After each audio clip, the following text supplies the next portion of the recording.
Hello, everyone, and welcome to the DK and Bill Wrestling Podcast. I'm Bill. I'm DK. And this time around, we got a fun episode here. We're going to be reviewing Unforgiven 2000. Was it truly unforgiving to us? You'll just have to wait and hear our review. Yeah. This was it was a fun show because it's one that you'd never seen before. So I'm kind of interested to hear your takes on going back 22 years, basically 21 and a half years. Yeah. So before we get to that, a couple of topics that we should talk about real quick. First one being Cody Rhodes on the shelf after tearing his pectoral muscle while training for the Hell in a Cell match. And then he does the match. I know we're a week late, but still. Yeah, that was it's pretty amazing for him to just do the match. Yeah. And then the match was pretty good. Yeah, it was. And I want to applaud Seth Rollins in this because he protected Cody. Yeah. And they still had a pretty good Hell in a Cell match. They did. Like, with Hell in a Cell matches, for me, nothing will top the first two. Mm-hmm. The first two, I'm pretty sure Mankind and Undertaker was the second one. Right. Is that right? I was just wondering if they're like, I know Shawn and Taker had the first one, and then I think it's the third one, but we'd have to go back and look. But those are the top two for me, right? And that's what everyone talks about. So it's like it's so hard to top that stuff. It but is. Yeah, for what they went through, for what Cody had to do to get ready for that match, for him to even do the match, nobody would have. I know it was the main event. They could have rearranged a few things. Oh God, yeah. And done something else, but it's just he's so committed to, since coming back, to being a top guy. Like, I don't think for a second he thought, "Oh, I'm not wrestling tonight." It was like, okay, we'll get the surgery on Wednesday, and we'll get the pay-per-view match done, and then we'll do a little angle on Raw, and then he'll be gone for a while. So I said to my parents the day after that match happened, and I showed them the picture. Yeah, when Cody took it off the first time. Yeah, with the blood and everything, right? I said to them, that color of bruise reminded me of my grandmother when I was younger, and she was at a point where she couldn't walk anymore, and there would be days where on like her hip and going down a little bit of her leg where I would see that color bruise, and I kid you not, I thought I was going to throw up when I saw Cody and like with that bruise. I just had to hold it back. Like I've never had that reaction before. But no, that match was so incredible. And I'll say this, because you said, nothing can top the two, which I agree with. But as far as telling a story goes, that might have been one of the better Hell in a Cell matches in recent history. Yeah. For me, when I was watching the match, I was like, it was hard for me to enjoy the match because I was just like staring at Cody, like making sure that he wasn't going to like get more hurt or anything. Like, he kept taking bumps and like he was doing everything. I'm like, oh my God, this is like insane. Like, damn. Yeah. So I would definitely want to give props to him. And sounds like he's going to be out for 9 months. So maybe he can return at the Royal Rumble. Who knows? Yeah, that's about when I've heard is the Rumble. Seems like he was slated to win Money in the Bank. So and based on the rumors that I've heard Mhm. was that he may have used the money in the bank to cash in, not as a cash in, but as like a WrestleMania title shot Right. instead of the Royal Rumble winner. Hmm. So potentially they could still have this, maybe the same story, just told a little differently. Yeah. So we'll see what happens. Oh There yeah. was one more thing I wanted to ask you about. Hmm. What did you think of kind of like the sideways turn with Edge and Finn Balor? Okay. Because I'll just give my opinion first, and Yeah. you can give a rebuttal. Obviously, they went in another direction because they needed a baby face because Cody's gone. Hmm. I would have rather had Finn Balor kind of get pushed into that top spot and have Edge as like a big time heel. Right. And instead of like just flip flopping, like Edge is on, he's a heel, and then now he's a baby face. Like it should, I don't know, it should take a little bit longer. But Hmm. obviously, the creative team saw like an issue with their top. Like people can say Bobby Lashley is the top babyface, Cody Rhodes is the top babyface. Oh God. Yeah. Yeah. So Um. so now you got Edge in there and Bobby Lashley. So I don't know where the group's going. The Yeah. Judgment Day group. I was liking it with Rhea Hmm. Ripley and Priest. Edge and Yeah. Priest. Maybe adding. I think if they would have added Finn Balor and then after a amount of time turned on Edge, but it was like I don't know. I didn't really like how they did it, but I was just See. curious what your opinion was on that. Okay. I had heard or I had read that Finn was going to join the group eventually, Yeah, which was not really a surprise. The surprise was them turning on Edge.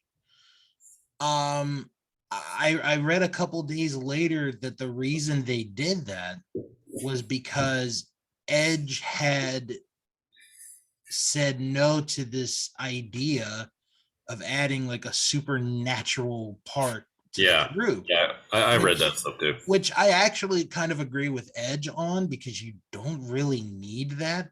No, But with Finn Balor, with the demon character, you can do that. yeah, true. So, in a way, it ended up being a win-win on both ends if you're looking at it, because Edge wins because he doesn't have to be in a group that has supernatural powers, and Yeah, WWE wins because they have a guy that could do the supernatural gimmick, with that being the demon gimmick. So I think it at the end of the day it ends up well, but with the injury to Cody, it's kind of hard to say who the big baby face is right now. You can make a case for Lashley, you can make a case for Edge when he comes back, but honestly, right now, I'd have to say their biggest baby face on Raw is Riddle. yeah, He's the biggest guy. He's the biggest guy over on that show, yep. and And he's getting like a lot big. of fanfare. Yeah, he is, and he's gonna have the title match on SmackDown this week, which he'll lose. I can't see him winning it unless something bizarre happens. But Yeah, I don't like. That's one thing I don't understand. Like, why wouldn't you put it on the pay per view see, that's I now? don't know. Now, like I heard after Cody's injury, and like I don't know if this was ticket sales, but the stadium it's not in the stadium anymore. Mm-hmm. So that must be some kind of That's pretty much the reason. ticket sales.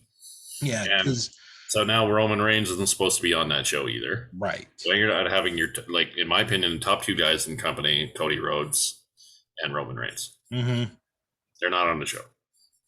Basically, the attraction is the Money in the Bank ladder match. Yeah. That's Roman Reigns, since he has won both titles and unified them, even though there's two belts still, and people that listen to the show understand that how much that irritates me. Like, why would you unify it, but you still have two belts? But yeah, I don't know. Like, Roman Reigns hasn't really done a whole lot of defending. I know they don't want him to beat everybody, yeah. but yeah. So I'm a little. The injury really sucked Oh my God. because Cody was must watch on Raw. Mm-hmm. Um, Riddle has had some good shots here, and I'm actually interested to see what happens in that title match. I'm Right. sure the Usos will interfere, and Roman Reigns will Mm-hmm. win. He'll win legitimately, but Yeah, but not really legitimately, if you know what I mean. exactly. Probably some interference and then a spear, and Yeah. so. But yeah, And those were the two main things that I hadn't talked to you about all right, and for the I current just want to product. So bring up one more thing, and then we're going to yeah. get to this review. I'm sure you've been made aware the last 24 plus hours. By the time people are watching it, it'll probably be a little bit more. Jeff Hardy getting arrested Yeah. for DUI, third time. I had talked to JC earlier because we had done our show, the JC and Bill Sportscast, which you guys can check out, and we talked about it at the end of the show. And I had said my piece. I wasn't, like I didn't scream, didn't yell. It was, but I was just kind of curious how you felt in general about the news and the possibility that he could end up in jail for a few years. Well, it's awful to hear because like his leaving of WWE was bad, right? Mm-hmm. Yeah. Um, that's like I said on this show that he needs to get help. Like him just leaving World Wrestling Entertainment and joining AEW isn't going to help him. Mm-hmm. Him falling off ladders at nearly 50 years old is not going to help him. Yeah. He needs. Now I saw Tony Khan's tweet Yeah. about he's suspended without pay. Mm-hmm. He will be welcome back in if he gets sober, basically. Yeah. Which we want everything to end well here for Jeff Hardy. Oh, absolutely. He has an issue. And unfortunately, this is an issue in the world of professional wrestling to a lot of guys. So I hope that he gets the help that he needs. A lot of times, you have to hit rock bottom before you'll accept that help. So I wasn't surprised when I saw it that he hadn't had another DUI because this has happened a lot. Yeah. So I just hope it doesn't end badly for Jeff Hardy and his family. He's got young kids, and so yeah, I don't know. I think probably the best thing for Jeff right now would be to like get into rehab and then maybe just stay home. Yeah. For a little while. Being on the road, sometimes it's tough on these guys. And I saw this on another wrestling post, like falling off ladders, like at this age. Yeah. I mean, I'm gonna save the majority of what I said for everyone to listen to in the other podcast, but I'm gonna say the one thing that I thought was the most important to talk about, and because I had a friend of mine who is a female wrestling fan. Yes, I know, very odd, but yes, they do exist. They do exist, folks. And she brought up a good point when I saw the post, and it was, why aren't people as mad at Jeff Hardy, basically like, throwing the book at him, as they were with Sonny a couple months prior? And I thought about it, and I said, I didn't say this to her. I don't know if she's going to see this or not, but I side with her 100%, as far as we should be mad at Jeff for, for what he did. But in all honesty, there's 3 reasons. One, he's a guy. Guys get more chances, I think, with stuff like this in our society than women do. Yeah. Number 2, Jeff didn't hurt anybody in this. It was just him. He didn't hit anybody. No one was hurt. No one was killed. Whereas with the Sunny thing, she basically killed a 75-year-old guy. Like, the evidence is there. Yeah, it's like I kind of understand what your friend is saying. Oh, I did too. But it's 2 different situations. Like, I know it's both like substance abuse and things that happen because of that. Right. But I don't know. I'm thinking maybe we give Jeff Hardy a little bit of more chances just for what he has brought to the wrestling business. Maybe. Which brings, and that's not because he's a guy. That's not because he's a guy. Not for me. I know, but it kind of leads me to my third point, which is he has tried. He's done rehab before. So it's like, hey, you did the rehab to beat the drugs, which for the most part, he's basically beat it. This is alcohol. But, I think it's just, and also probably it's going to be the way that Jeff handles this in the future. If he handles this very responsibly, I think people are going to be more behind Jeff than they are with Sunny.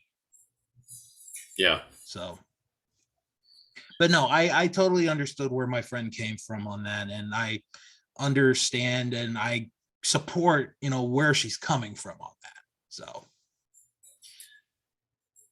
okay. So speaking of support, we might have needed this for Unforgiven 2000. If you had not heard the previous episode or watched it on YouTube, basically we came to an agreement where we were going to watch the show, just get it done, get it over with, in exchange for we will do a SummerSlam in the future that DK has never seen before. And for those that are new, this is the only WWF pay-per-view from 2000 I had not seen. I'd seen all of them except this one. Except this one. Okay. Except this one. And this is a big deal because of Austin comes back on the show. This is like his return, quote unquote. Yeah. You got Triple H and Angle, and then you have a fatal 4-way for the WWF title. A couple of numbers I just want to read out, and then we're going to get into the show. 18,092 is the attendance for this show. It is a sellout. It's a pretty good attendance, I think. It is. For 2000, 18,000. The buy rate for this show, 605,000. Damn. Normally I don't bring this up, but I wanted to for this reason. The previous event, SummerSlam, their second biggest show of the year, did 570,000 buys. Yeah. This show had a bigger buy rate than SummerSlam. And I think you know why. Yes, absolutely. I'll give you a hint. This is before he brewed his own beer. A lot of times you'd see the Texas Rattlesnake drinking a Keystone Light. Oh, he was very, like... This is like my favorite kind of cheap beer that I buy. Like, I like me some good beer sometimes, but Keystone Light's the way to go. So, this little Texas Rattlesnake flavor here. There you go. But I would say about half of those buys are, oh man, I want to see who ran over Stone Cold Steve Austin. Right. and you which don't we really have, find it in the show. which we have a segment for later on. Oh my god, Oh God. good stuff. Okay, so the first thing that I learned from watching this pay-per-view is that Kevin Kelly is still there in the year 2000. I thought he was gone by this point. I think this is one of his last shows, isn't it? It might be. I don't know. Kevin Kelly. Oh, Good old Kevin. God. He's done so much better since his time in WWF. I'm just gonna say that real quick. His commentary work for New Japan is really good. I'm just gonna give it him a quick plug. Just listen to him. He's really good. He's come a long way from So he does late 90s. like the main color commentating for their shows. Or is he Yeah, like, for backstage guy? for the English. Oh, okay. Yeah. Because they have like the Japanese commentary, and then you have the option for English commentary. Okay, nice. So JR and King are our commentators for this show, and we start with an 8-man tag match. The Dudley Boys and the APA against the Right to Censor. Yeah. Jesus Christ. Oh man. It was an okay opener. Kind of like a brawl. Yeah. I don't know. Dudley Boys and APA were always, I don't know. I always liked them as a team. Right to Censor. You got into the arena and you wanted to see Right to Censor get their ass whipped. Yeah. And that was kind of what happened here. So I had a joke in my head while watching this, and I'm like, we're actually living the Right to Censor gimmick in 2022. That's hilarious. It's true. And I'm thinking to myself, there's Joe Biden, there's Kamala Harris, there's Nancy Pelosi, there's AOC, there's a few other people in the Right to Censor today that are in Washington, D.C. Yeah. Although I'm only saying that because I live near D.C., or at least for a few more weeks.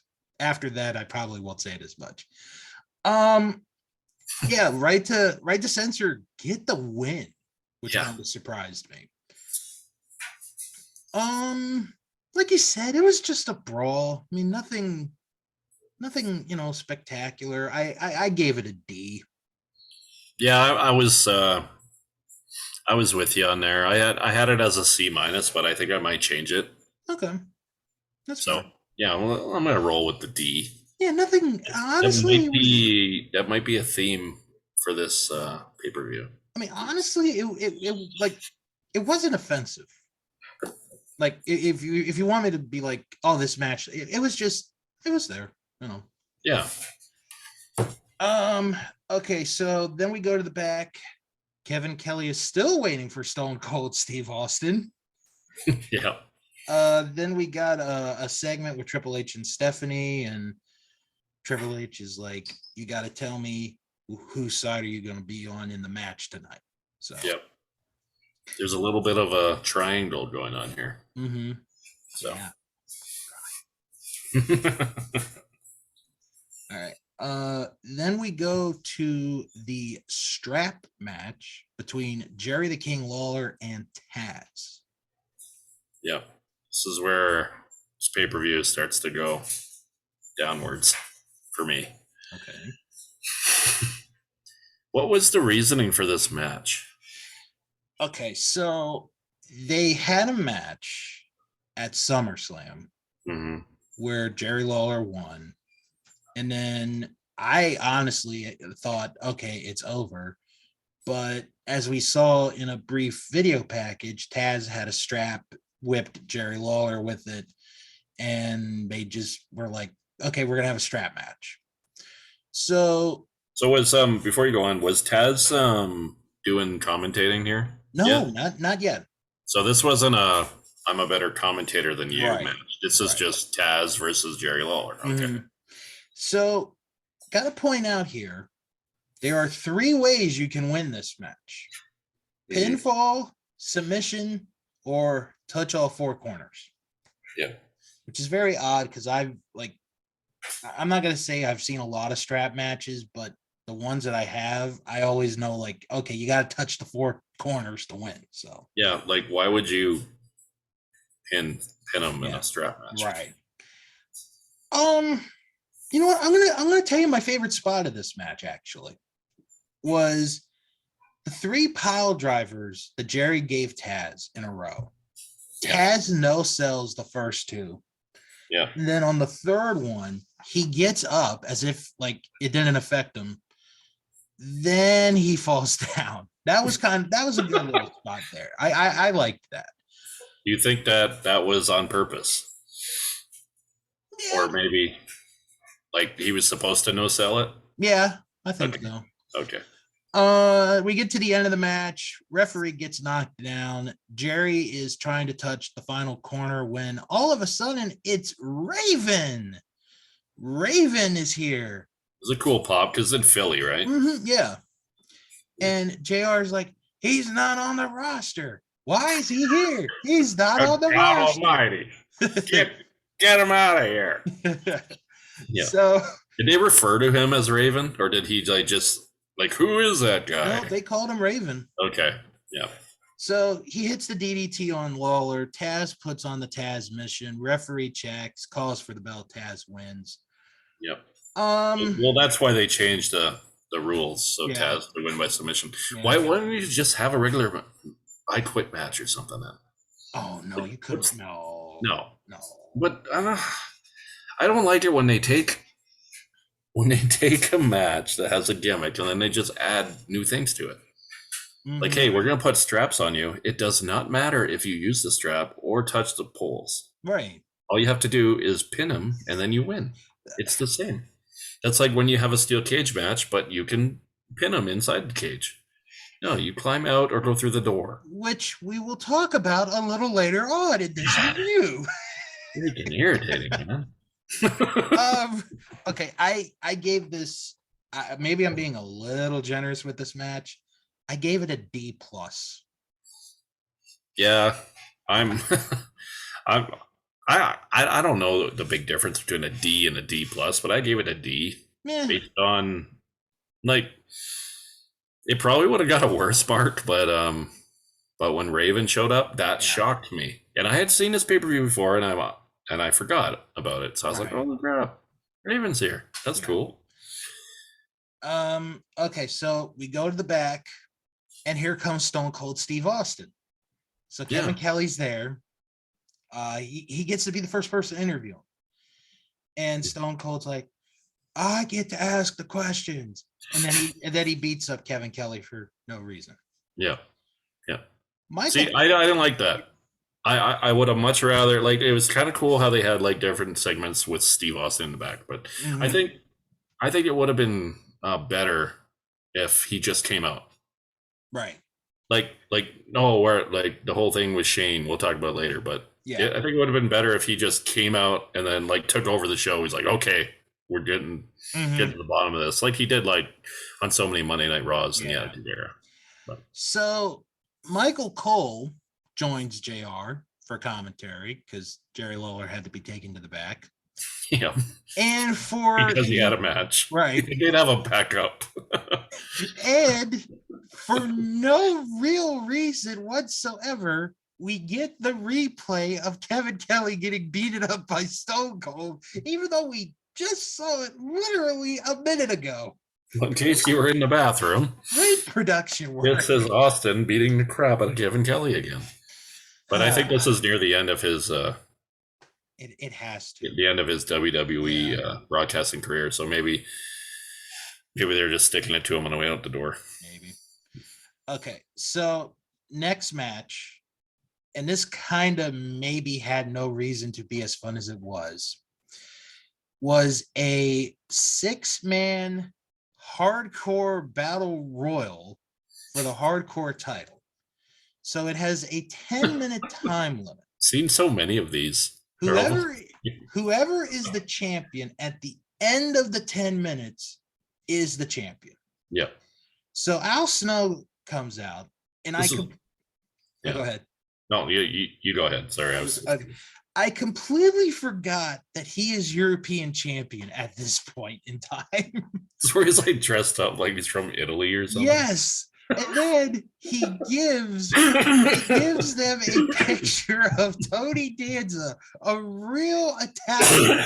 A real Italian. We got to protect Tony Danza, damn it. That was great. That was great.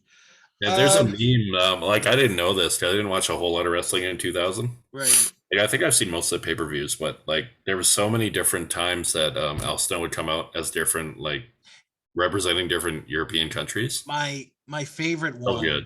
My favorite one is the one time he was representing Greece, and he came out to Grease-like music from the musical Grease. Yeah, That's my favorite one. That's not the same. I know.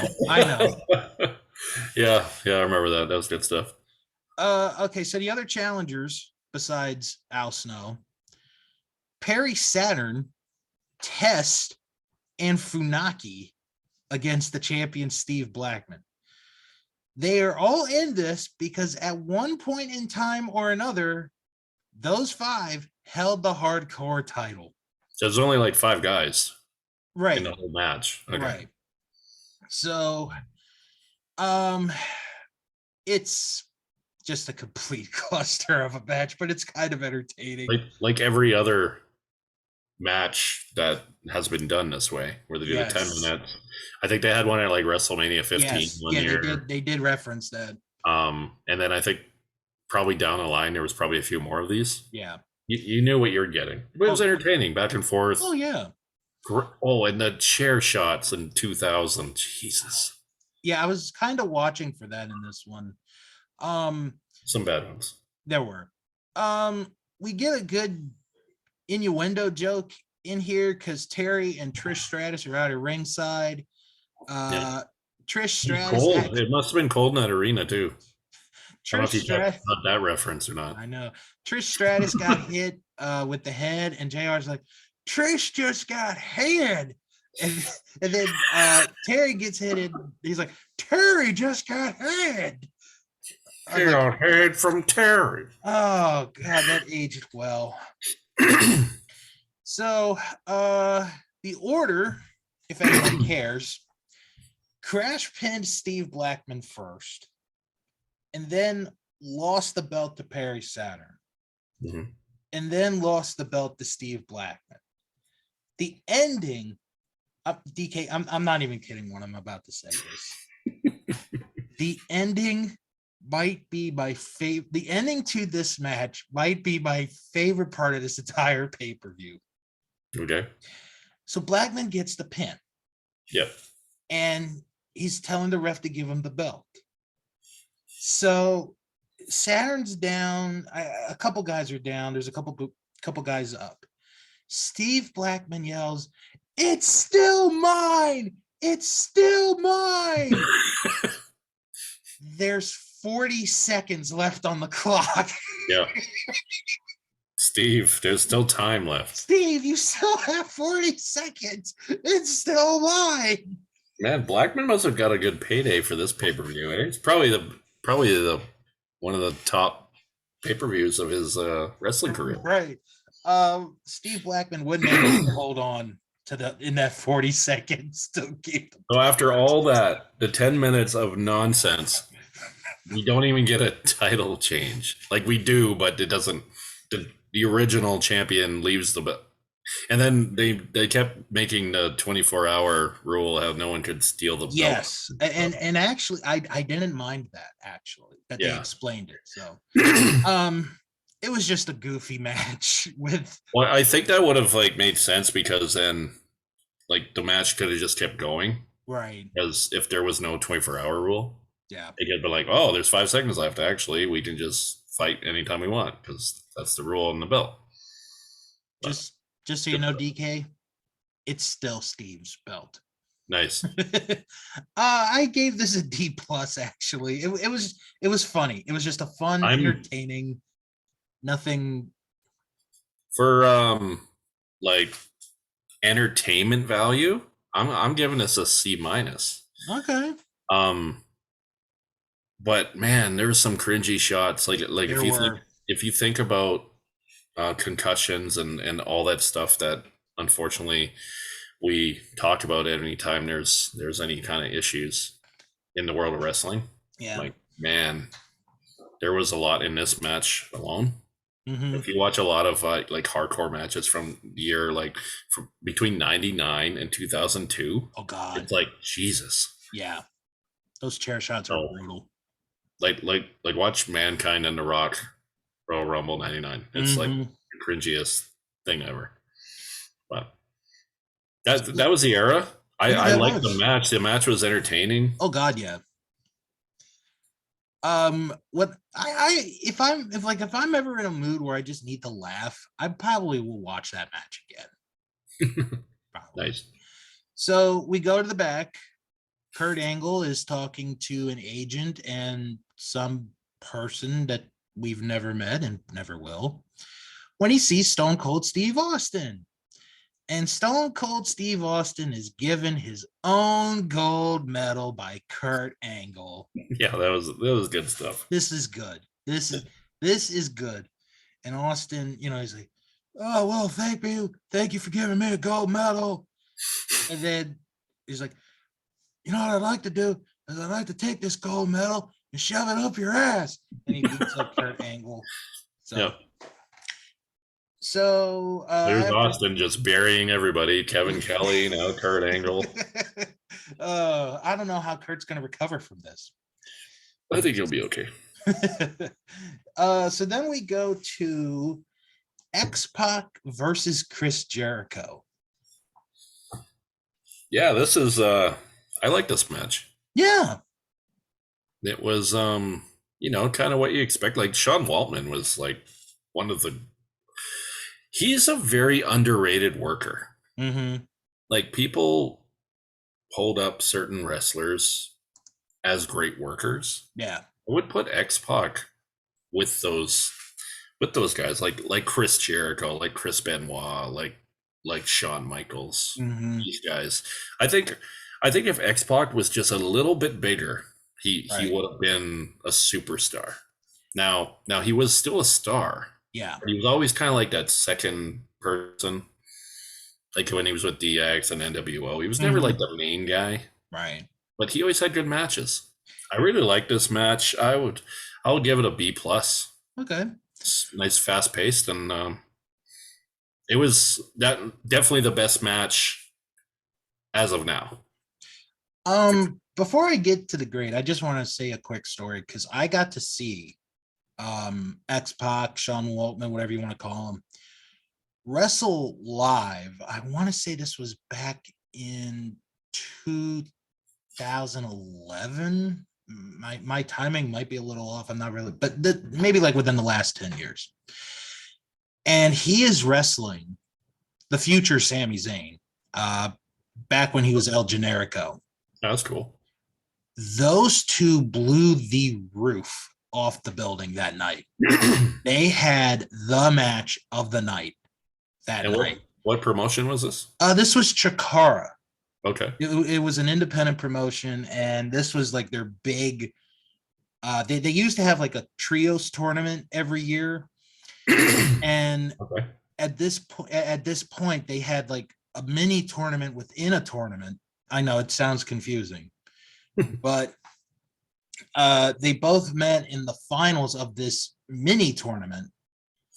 And my God, he could still go back then. One of my favorite matches I've ever seen live. So as far as this match, I enjoyed this match. I definitely agree with you. This was the best match up to this point. I'm actually gonna bump this grade up a little bit.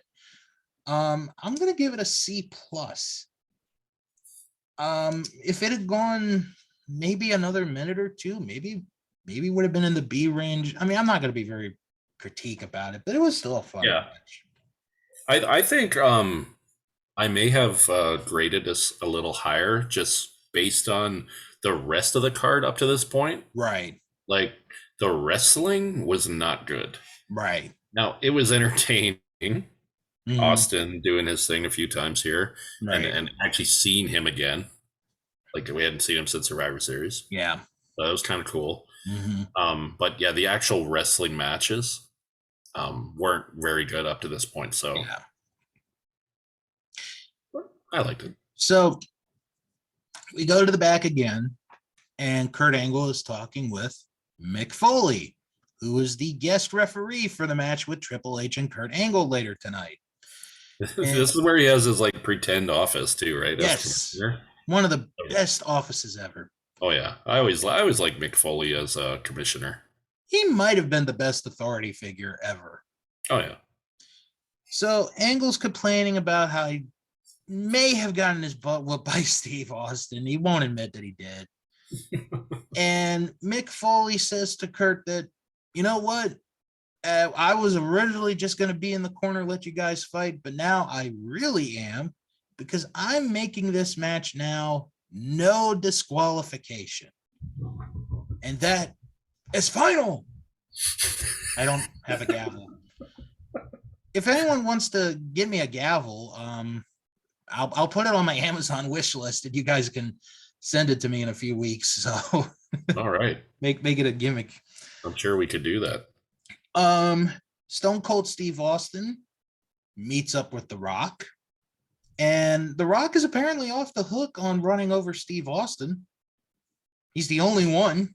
Well, actually, Jerry, and JR are the only ones that are off the hook. Yeah, which did make sense because like Austin's like DTA. Right. The Rock was his biggest rival when he got run over. But and the car was registered under Rock's right. Name. So right. Okay, DTA except for Dwayne, I guess because we're boys now. So yep. And then Jerry and JR couldn't do it because they were over commentating that night. So yep. And then we get the appearance of Joe. Just Joe. Yep. I know, very forgotten gimmick, but he gets his butt whipped. I actually, real quick, I got to interview Just Joe really many years ago, and I'll give you guys a funny story, because I was part of a show back many years ago called Sunday Morning Buffet, where we would interview different people, like from the entertainment world. Mm-hmm. So my boss, who later became my friend, he gives me this interview. So I'm contacting him. Oh, no, actually, no, it was through another person, actually. So I'm like, hey, can we do this interview? And he's like, yeah, let's do it at 9 a.m. So I'm like, okay, we can do it at 9 a.m. So I get up a little early that morning. I'm waiting. I'm like, he's not coming on. It's 9 a.m. Right. I contact him, and he's like, oh, I meant 9 a.m. German time. Oh. He lives in Germany. Because I'm like, and then when he said it, I was like, I didn't say it to him, but I'm like, he had me getting up at 4 a.m. for an interview. But we did manage to get the interview. Really cool guy. He lives in Germany. He's got 2 sons. Very nice guy. I liked him. He was one of my favorite interviews that I've had so far in my life. So cool. I don't have the clip, unfortunately. Just Joe. Just Joe. Yep. Yeah, you don't have the clip. Don't have the clip. Saved on anything, eh? Okay. Yeah, but no, very fun interview. Even despite the figuring out the time differences. 4 a.m. for an interview. I'm sorry. Yeah, that might be a little early for that. Yeah. All right, let's get back to this pay-per-view, because now we have the WWF Tag Team titles to be defended in a steel cage. Edge and Christian against the Hardys. So we had talked about weird rule stipulations like we did with the strap match. Yeah. Here, there are only two ways you can win this match, either by pinfall or climbing over the cage. You can't go through the door. You got to climb over the cage to get out. That's good. Yeah. It should be. So, but this is another thing that, like, if we're talking about the storyline of a match, why would you do this? Right. Now I'll let you talk about your analysis of this match, and then I'm going to come in with mine. Okay. So a few minutes into the match, Jeff Hardy gets basically kicked off of the cage. Like, he's at the top and he's fighting, and they basically knock him off. So Jeff is out of the match. So he's half won the titles here. Exactly.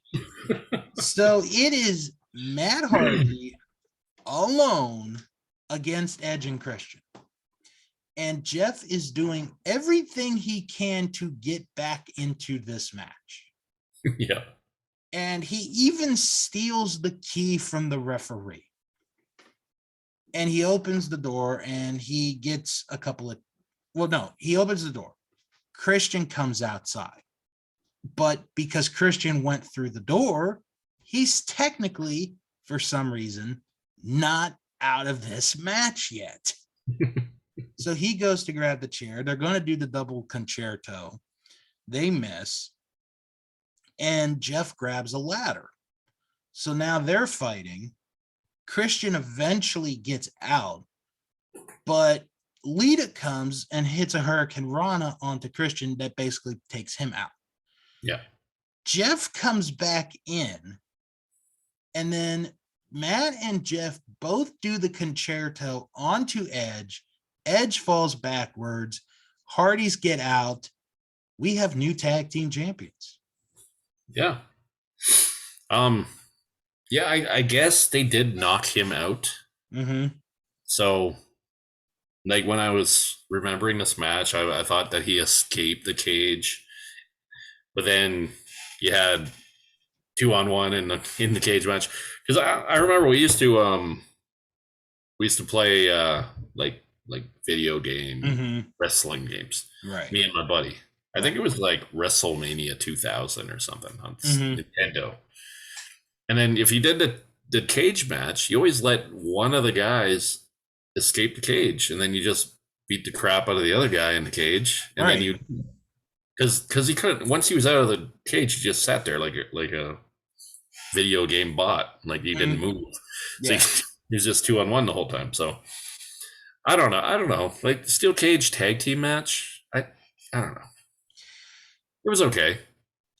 There's definitely been a lot better matches between these four guys. Oh yeah, there have. So this ended up being my favorite match of the show. I gave this a B-. Okay. Yeah, it wasn't. I'm not in the B range. All right. Based on the I don't know, Hardy getting out early. I'll still give it a C. Okay. For entertainment value. Yeah. Okay. So after that, we go to the back again. And Stone Cold is in Stephanie McMahon's locker room. And Stephanie has a gift for Stone Cold. It's the hat he wore the night he got ran over. She kept it all this time. She kept the hat. Yeah, it was like a camouflage hat or something, right? It might have been the same hat. Like the exact same hat he's wearing. Like, maybe you go to the hospital and give it to him there. Right. After he got run over. Because Austin was looking for Triple H as well. Yeah. And then I think there was like a Triple H McFoley segment in here as well. And that's nothing of importance. Yeah. Okay. Then this next bit and then the next match are just like the lowest points of this show for me. Yep.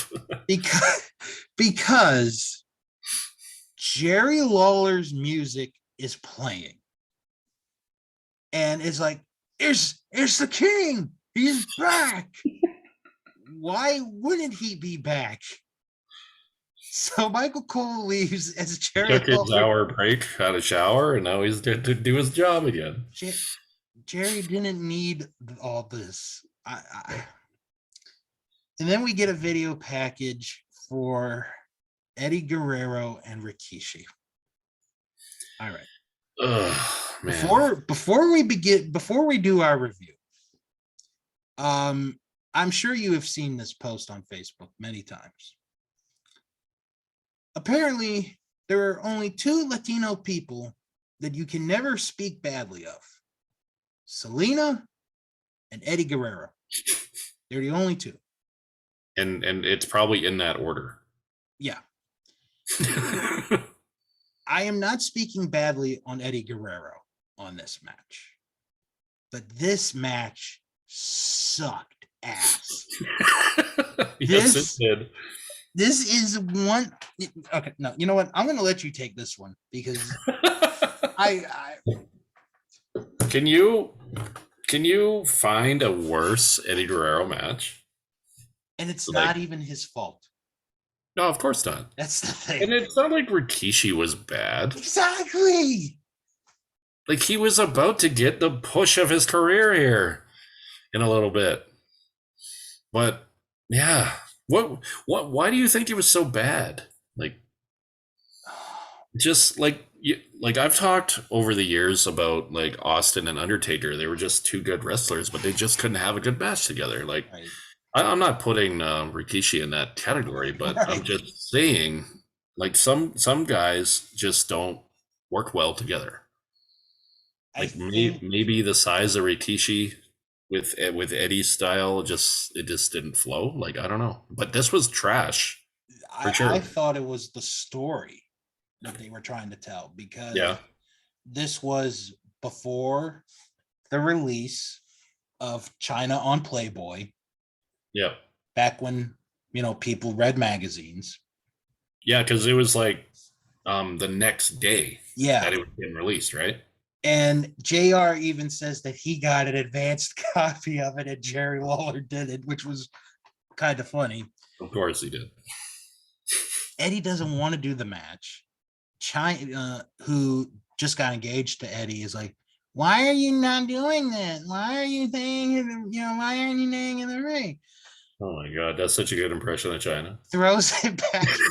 That's the first time I've ever done a China. She had the most annoying voice. Like when she wasn't being her badass China, when she was just like trying to be an actress. Right. Oh, freaking Jesus. Okay. So Rikishi hits the bonsai drop, is going to win the title, and then China gets involved. And then Rikishi gets in China's face. Yeah. They get in the ring. Rikishi knocks China out. That calls for the referee to call the bell. Yeah. And according to this, they never said it, but according to this, Eddie Guerrero was declared the winner by disqualification. Just end this. Yes. Nonsense, right? This might be one of the worst pay-per-view matches I've ever seen in my life. And that's covering a whole lot of territory. Oh yeah. The one of the worst pay-per-view matches you've ever seen in your life. Ever seen in my life. And that's covered a lot of territory. And again, man, I think I gotta watch this match again. And again, not Eddie's fault, not Rikishi's fault. It's not even China's fault. It's just this story sucks. Oh, we should do a watch along of this match. Oh dear God, no! Like, you want me to jump off the roof? so this is what we'll do. Okay, we'll watch it together. Shared screen. We'll only be able to do it on audio. Oh. And I will try to defend what is happening. Oh God. It'll be like Biden and Trump debate, and we're all just like, oh my god. And we'll have JC. He could be the moderator because he's a great moderator. He is. All jokes aside, yeah, this was trash. Now, was there a point when Too Cool came out? No. Because there must have been a time where uh where Brian Christopher came out in this show, because I remember JR doing his famous Grandmaster Sexy. And I was killing myself, and I was just trying to remember what it was, because he does it in the Royal Rumble 2000 like 15 times, and I can't even handle it. Anyway, this match got an F from me. An F. It sucked so bad. Man. And I think when we reviewed the last pay-per-view, Backlash, you gave a Baron Corbin match not an F. So this is worse than a Baron Corbin match. Yes. Jesus. But again, this is like 2000. Yeah. Eddie gets a lot better in like that next year and a half. So True. Not his fault. I'm afraid to ask what grade you gave this match. Oh, A-. Talent alone. No, I'm with you on I'm not going to give it an F. I'm going to give it a D-, and you need to study harder next time. And we're putting it in red. This does not reflect your best work. All the potential in the world. I'm just reading off my own report card right now. But, oh man. This match sucked. And like you said. If anyone wants to send all their hate mail about why this Eddie Guerrero match got an F, I will more than gladly take full responsibility on that one. I would love hate mail. Send it at DMac83 or DKMac83. I can't remember my Twitter handle. You could send it at House of Bill. At House of Bill. He'll send it to me. I'll retweet it. It'll be great. Bring on the hate. Oh, boy. We love it. I'm gonna get buried. We do appreciate everyone that listens to the show. So I'm gonna get buried like Triple H does. Oh, speaking of buried, that's a good transition to our next match. Triple H versus Kurt Angle. Almost like you meant to do that. No disqualification. Mick barely gets any kind of a reaction because the fans are still stunned at how piss poor the previous match was. Yep. Everyone's just like, you know what? I don't even care. Mick Foley's coming out. Not even Mick can save this. Yeah. So Kurt comes out and he sings happy birthday to Stephanie McMahon. And I did look this up. This actually was on Stephanie's 24th birthday. Like, this is legit. So this. Well, that's good. Yeah. As far as the match, I guess I had a little bit of high hopes for this. There were a couple of good spots here. Yeah. One of which was Kurt release belly to belly onto the announce table was a really good spot. Kurt was great here. Oh yeah. Like he was I believe he debuted in like late 99. Mm-hmm. So he's about a year into being on TV, probably. Yeah. So he's probably one of the greatest first year guys of all time. But for me, this match just, I don't know what it was, because it's just kind of like drawn out a little bit. And then at the end, Triple H tells Stephanie, you have to make a choice. I'm like, why? She already said she was going to be in your corner. Plus, you're married to her. Have some security, loser. So you have to make a choice. I'm the game. Triple H is such a tool. So she kicks Kurt in the nuts. Yep. Triple H hits a pedigree, gets the 3 count. It's over. After the match, Stephanie kind of checks on Kurt, and then Triple H plants a wet one right onto Stephanie's lips. Yeah, but he was like angry. I know. But on the game. He like pushes her off. I'm like, what? What the hell? What is happening? I'm so glad when we pick these trash pay-per-views to review. They're more fun. Like, I don't want to review like WrestleMania 13. We'll just be sitting here saying how great wrestling is. Like, I don't want to do that. Like I want to have a review match. Yeah. I was trying to think of like a good WrestleMania. That is like a no doubt about. Yeah. Yeah, so. I gave this a C. Yeah. No. I'm with you. Like you said, it had some really good spots. I like that belly to belly. Yeah. At the release on. That was a really good spot. Yeah, it was good. The ending was a little weird. Oh my god, it was so weird. Blow. And then he like kisses her and he's all mad about it. Like, okay. But yeah, I'd probably say C plus. Yeah. We briefly go to WWF New York where, hey, there's Too Cool. They're right there. That's when it happens. Yes. JR's like, Grandmaster Sexy. Seriously, watch that segment again. Like, you'll never, like, when JR says it, Grandmaster Sexy. Now, if you guys haven't listened to our Royal Rumble 2000 review, I have a 5-minute rant on JR saying this.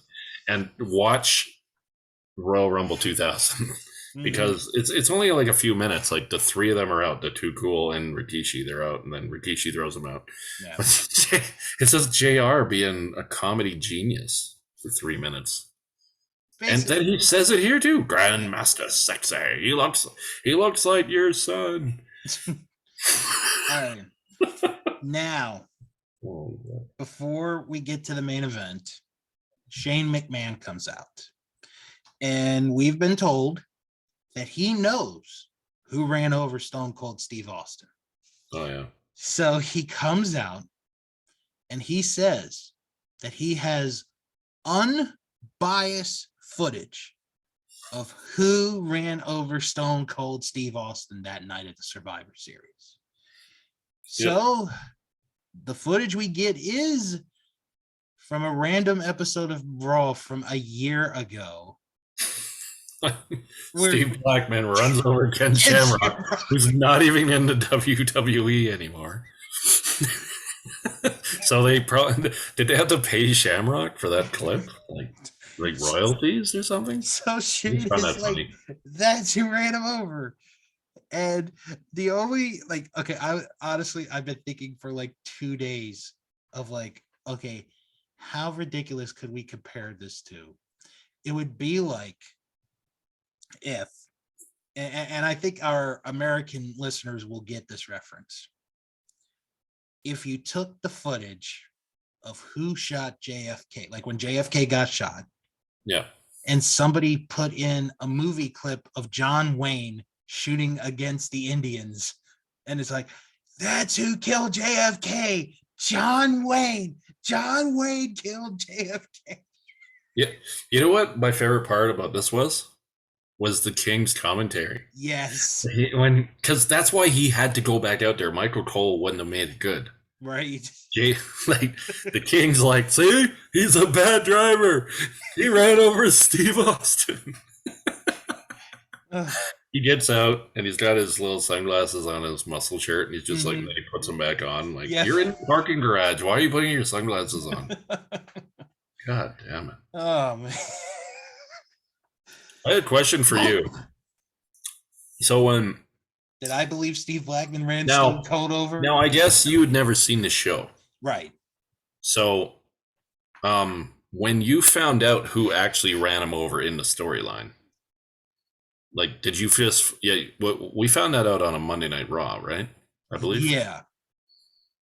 I was gonna ask you when you saw this show, but you had already known who the culprit was when you saw this show. Right. Because I saw this on pay per view, and I was trying to remember who did I think it was, Yeah. and Yeah. I thought it was Triple H because that just seemed like the logical guy. Yeah. But I'm trying to remember. Who did I think it was? I know me and a small group of friends in high school, we were like trying to figure out who did it. yeah, And then like when we found out who it was like, really? Rikishi? That guy? yeah. Well, it seemed like maybe they ran him over to get him off TV, Mm-hmm. and they did. It's not like 10 months in advance they're like, oh, we're gonna have Rikishi Right. Because you as don't know. heel. They probably just said, Um, okay, well, we got to figure out who ran him over, so we got 2 weeks till he comes back. Let's figure this out. I guess maybe Billy Gunn, maybe. Yeah, Because once like somebody said, oh, the driver had blonde hair, it was like, oh, okay, maybe, it was this person. But yeah. I don't remember that blonde hair part, yeah, but I I remember don't, you know, Rikishi being blonde. who, if he had been alive, who would have been perfect for that? Brian Pillman. Yeah, Oh, that would have been a great story. yeah. Unfortunately, 97. Yeah. Hillman was gone, but So Stone Cold comes out, huge ovation. And we get the disturbed version of Stone Cold's theme. yeah, that was. I was gonna ask you what you thought of that. I loved those. I can't remember what the album was called when they had wrestling Right. themes, but you didn't really hear lyrics that often with wrestling themes at this Mhm. time. So it was kind of cool. Yeah, I really like the Disturbed yeah, I version did of too. Austin's. Because if you really think about it, Disturbed, like they're almost at the point of being big. Yeah, Down with the Sickness is just starting to become a hit, I think, at this time. I might be wrong on the time, but it's starting to become big. And it's like, it's the right time for everybody. yeah. And then 20 years later, my parents hear their cover of Sound of Silence on a TV show, and my parents like them. Oh, nice. All Yeah, that's because of good. that one cover. It's a pretty decent cover, I would say. That'll be a topic for another day. Yep. Maybe when we've run out of topics, we'll do one episode of like, okay, which is the better cover of this song? Yeah, that might happen one day. It might. Okay, so Blackman's trying to get after Shane. Austin won't let him. Austin hits a Stone Cold Stunner on the Blackman. Shane McMahon is celebrating. They start drinking beers, and Shane gets stunned like multiple times. It's like they don't remember. Yeah. Like, oh, he gave me a beer. That means we're friends now. Mm-hmm. No. It's like 1 in 20, you might not get a stun. Exactly. And even if you are friends, sometimes he just wants to stun more people. Mm-hmm. So, like, are you gonna like? I guess part of them is like they don't want to be rude and not accept the beer, but I would just like, oh, thanks for the beer, cheers, and then back away. Like, like a family, like on Family Guy when they back away and their eyes get all big, like, okay, I'm gonna go in that corner over there. yeah, and then we're gonna, just go outside the ring here for a second. Yeah, I'm gonna go back in the crowd. I'm gonna enjoy my beer rather than pouring it all over myself. I will say real quick, the clip from WrestleMania this year of Pat McAfee drinking his beer after he got stunned, one of the highlights of that show. That is one of the greatest memes of all time. Yes. Yes. And you can tell he's just in the moment. He's lying there. He got his win at WrestleMania, but then he just got beat by Vince McMahon. So things are kind of all over the place. And he's just lying there, just like, I just got done by Austin. This is so cool. All right. So now we go to the main event. It is a fatal four-way for the WWF title. The Rock is defending against Kane, Undertaker, and Chris Benoit. And Undertaker theme song gets edited out. It did? Yep. I don't remember that. What? So what was it supposed to be? This was supposed to be American Badass, Kid Rock. Okay, like the Kid Rock one. Yeah, and I'm sitting there and I'm like, wait, how is that one edited out? Kid Rock is in their Hall of Fame. I thought they'd cleared that up. So so on the network, he comes down to that "You're Gonna Pay" garbage. Yeah. Oh my god, that's the worst song ever. Yep. So as everyone is coming out, all the referees come out. And I completely missed the point of this. Like, why do we have referees out there? Yeah, I don't know. Meanwhile, all these referees out there. Meanwhile, Jerry Lawler, trying to win his Emmy for Best Sports Analyst, talks about how Chris Benoit can win the title. He can pin or submit Kane, pin or submit The Undertaker, or pin or submit The Rock, and he's the new champ. Oh, thanks for the clarification there, Jer. Yeah. So we get the match going. It's a cluster. They're just fighting. There's really nothing about it. It's a basic fatal four-way. Yeah. They're all like this. So then we get to a point where the referee is knocked down. Undertaker hits a steel or gives a chair shot to The Rock, knocks The Rock down. Yeah. Benoit gets a chair shot, he gives a chair shot to The Undertaker. Benoit goes for the pin. Earl Hebner, who may be the greatest or worst selling referee of all time, depending on. I would say the answer to that question is yes. He goes 1, 2, 3. Benoit's won the title.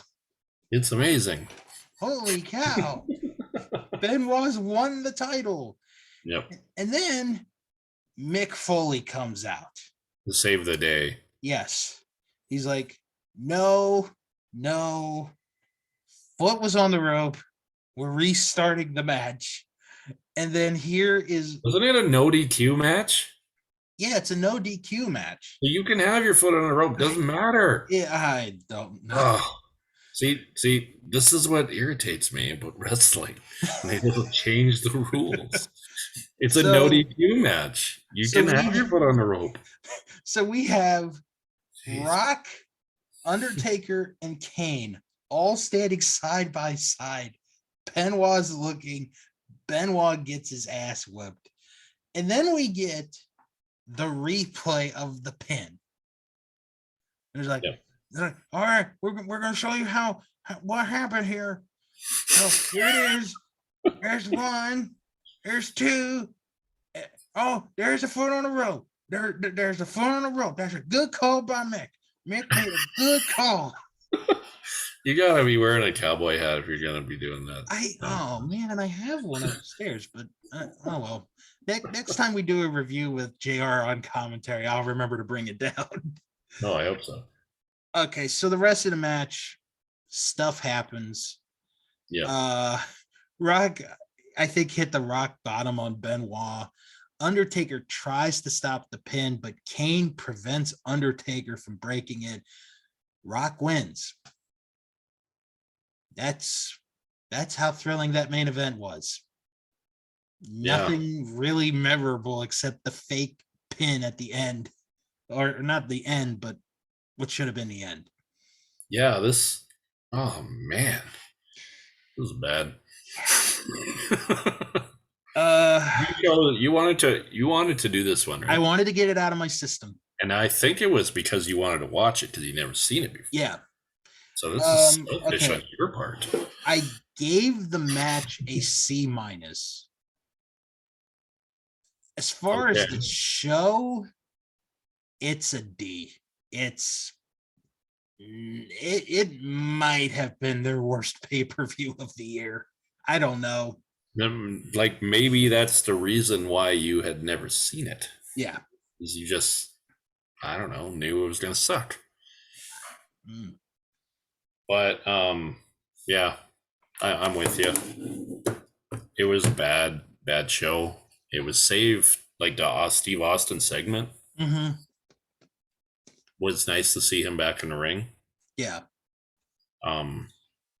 This match, I didn't give my grade for this match. This match was a D plus, just because it was kind of like all over the place, and like they're hitting each other with weapons and stuff, and then Benoit gets the title taken away because was it Taker that has his foot on the rope? Yeah, Taker had his foot on the rope. Okay.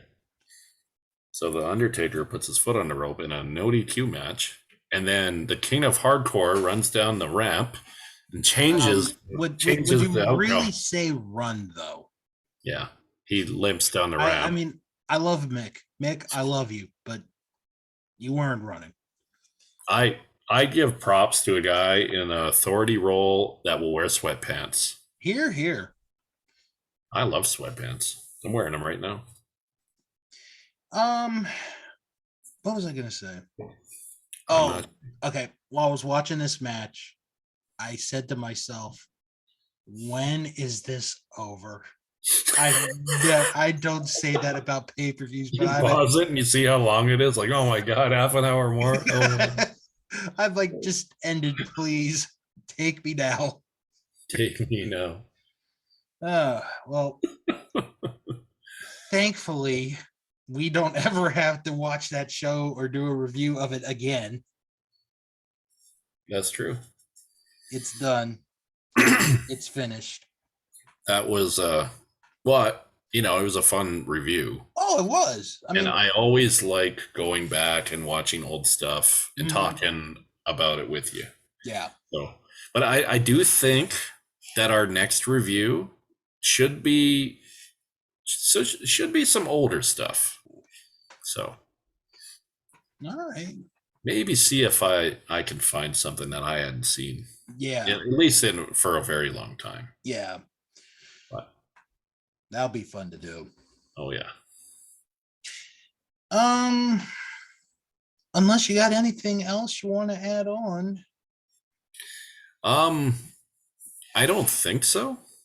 I don't have anyone for a wrestler review for the next show. All right. I couldn't remember if we had actually come up with something already, or if we were gonna put it to the polls. Not with the wrestler one. Okay. So we've been going kind of wrestler and then wrestler review. Mm-hmm. So it will be a wrestler the next time. Mm-hmm. If you just want to chat with me in the next few days, we'll throw a poll up. All right. Unless you had somebody in mind right now. No, I'm going through a couple people in mind, but I don't have like a certain one. So. Okay, so why don't we revisit that in a few days? We'll throw it up on the Facebook page. All right. And Twitter and stuff, and we'll see who takes it this time. Yeah. Absolutely. After the last poll, the Warrior got the most votes we've ever had. Yeah.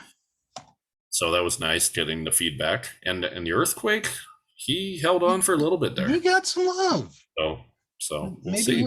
He's not going to be in this next round, but maybe I'll try him again in the future. Yeah, well, we definitely want to do an Earthquake episode. Oh yeah, it'd be fun. All right. Just a couple of quick plugs. I mentioned earlier, JC Bill Sportscast. Check that out. Also, check out the History and Legacy of Sports, the podcast. Hopefully, we'll be doing one real soon.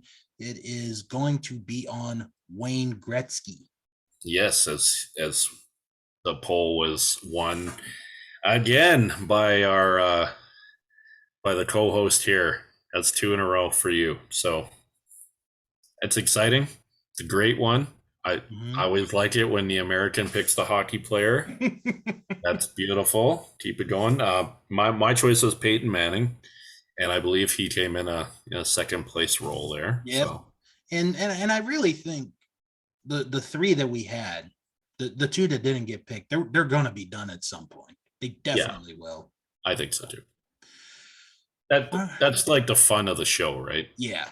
Is like we're gonna put polls up, but we're gonna end up doing all the different guys that we It's like put into the poll. It's like, you know, they will be done at some point. Just give it a little time. Exactly. All right. Well, on that note, thank you all for tuning in to another episode of the DK and Bill Wrestling Podcast. And we'll talk to you all later. Thank you. Have a good night.